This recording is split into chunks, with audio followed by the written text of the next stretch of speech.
আসসালামু আলাইকুম everyone, welcome back to my channel Ruliya mini world. আজকে আমি আপনাদের একটা পিঠার রেসিপি বানিয়ে দেখাবো। এটা একটা দেশের হচ্ছে ঐতিহ্যবাহী পিঠা। তো এটা আজকে আপনাদের জন্য একটা ধাঁধার মতো যে এই পিঠাটা আসলে কোন জায়গার ঐতিহ্যবাহী পিঠা সেটা আপনারা কমেন্টস করে অবশ্যই জানাবেন। তো আমি এখানে নিয়ে নিয়েছি হচ্ছে এলাচ, তারপরে দারুচিনি, লবঙ্গ, তারপরে গোলমরিচ, কালো গোলমরিচ আর আদা। আমি এগুলোকে মশলা বেটে নেব আর আমি তিলগুলোকেও বেটে নেব। তো আমি এগুলা বেটে নিই, তারপরে আবার ফিরে আসছি। তো এই যে আমার সব কিছু বেটে নেওয়া হয়ে গিয়েছে। আর এখানে নিয়েছি চাউলের গুঁড়ি, আর এখানে তিলটা বেটে নিয়েছি, আর এখানে নিয়েছি আখের গুড়। আমার এই পিঠাটা বানাতে আজকে আমি এই আখের গুড়টাই ব্যবহার করব, কোনো চিনি বা ব্যবহার করব না, আখের গুড়। এই পিঠাটাতে আখের গুড়ই দিতে হয়। তো আমি এগুলাকে সবগুলাকে এখন একসাথে করে একটা ভিতরের যে পুরটা হালুয়াটা সেটা বানিয়ে নেব। তো দেখতে থাকুন আমি কিভাবে মিশাই। তো আমি এই যেখানে একটা পাতিল নিয়ে নিয়েছি, এখন পাতিলে দিয়ে দিব সেই তিলের গুঁড়োটা। আমি তিলের গুঁড়োটা একটু বেশি করে দেব।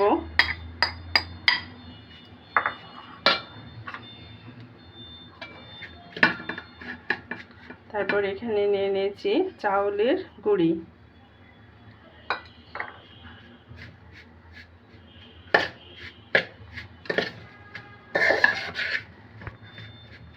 এটাকে একটু মেখে নিব, মেখে নিয়ে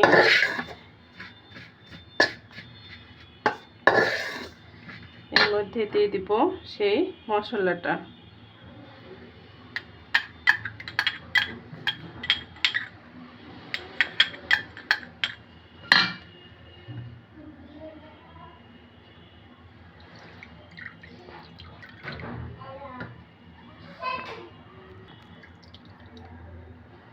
মশলাটা দিয়ে দিয়েছি, এর মধ্যে দিয়ে দিব 2-3টা তেজপাতা, আর দিয়ে দিব হচ্ছে সেই আখের গুড়।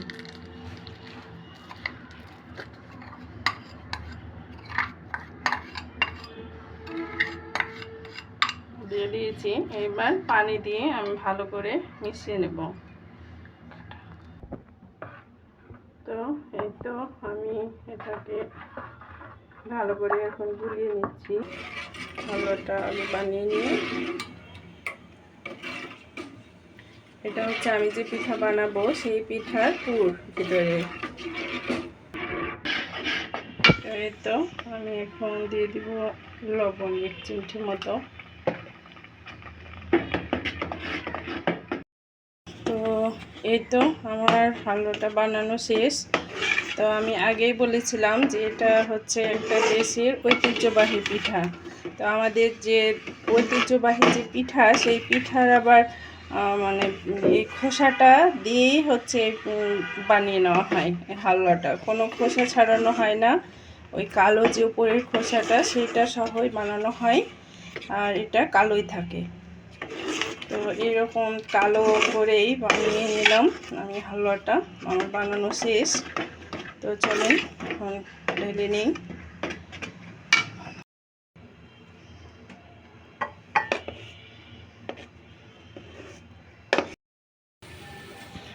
তো এই যে আমি এখন পিঠা বানানোর জন্য আটাটা সিদ্ধ করে নেব। এখানে শুকনো চালের গুঁড়ি নিয়েছি, শুকনো চালের গুঁড়িটাকে আমি ভালো করে সিদ্ধ করে নেব। তো পানিটা ফুটে গিয়েছে, এখন আমি এর মধ্যে দিয়ে দিলাম শুকনো চাউলের গুঁড়ি।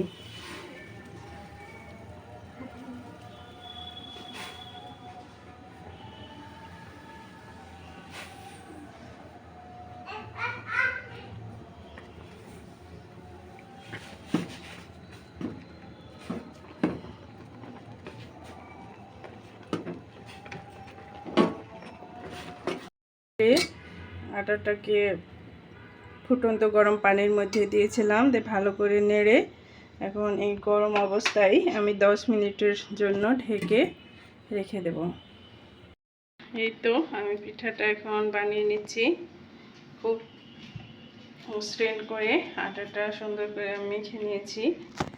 এবার হচ্ছে বানিয়ে নিব।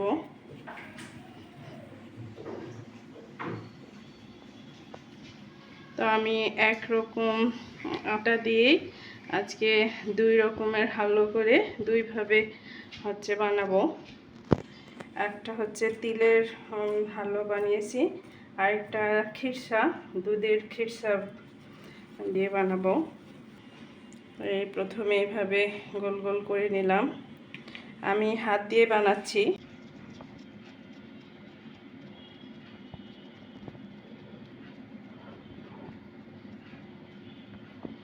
তো এই তো একটা হয়ে গিয়েছে, এই যে।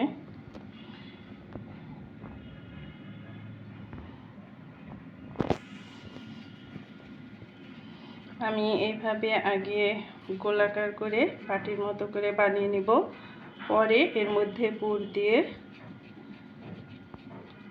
মুখটা বন্ধ করে দিব।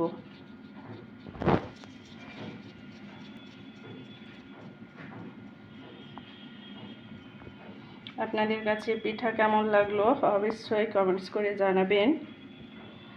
আপনাদের একটা কমেন্টস বা একটা এতে আমাকে অনুপ্রেরণা যোগাবে।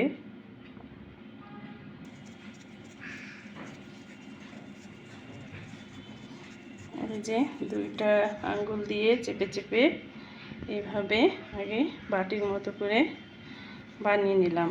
এর মধ্যে এখন দিয়ে দিব পুর।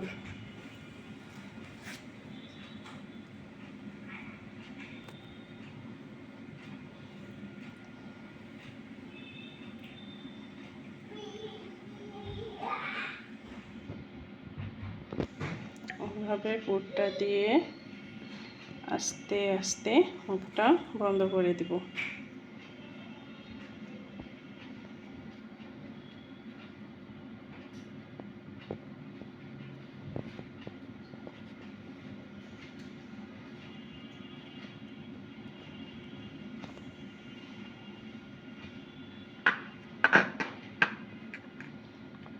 নিচের দিকটা হালকা একটু বের করে নেব।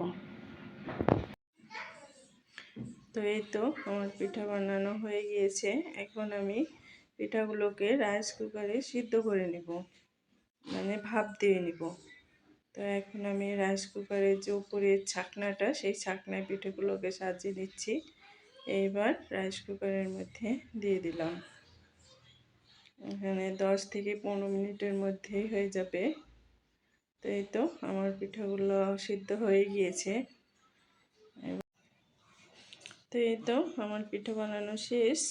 তো আমি এখন পিঠাগুলো আপনাদেরকে ভেঙে দেখাচ্ছি কতটা মজার হয়েছে। তো আমরা খেয়ে দেখেছি, পিঠাটা অনেক মজা হয়েছে সত্যি। ভিতরে পুরের যে টেস্ট, সে পুরের টেস্টটা কিন্তু অনেক মজা হয়েছিল। তো আমি 2 রকমের যে পিঠা বানিয়েছিলাম 2টা পুর দিয়ে, সে 2টা ভেঙে দেখালাম। অনেক মজা হয়েছে। সো আপনাদের এই রেসিপিটা কেমন লেগেছে একটু কমেন্টস করে জানাবেন। সো আল্লাহ হাফেজ।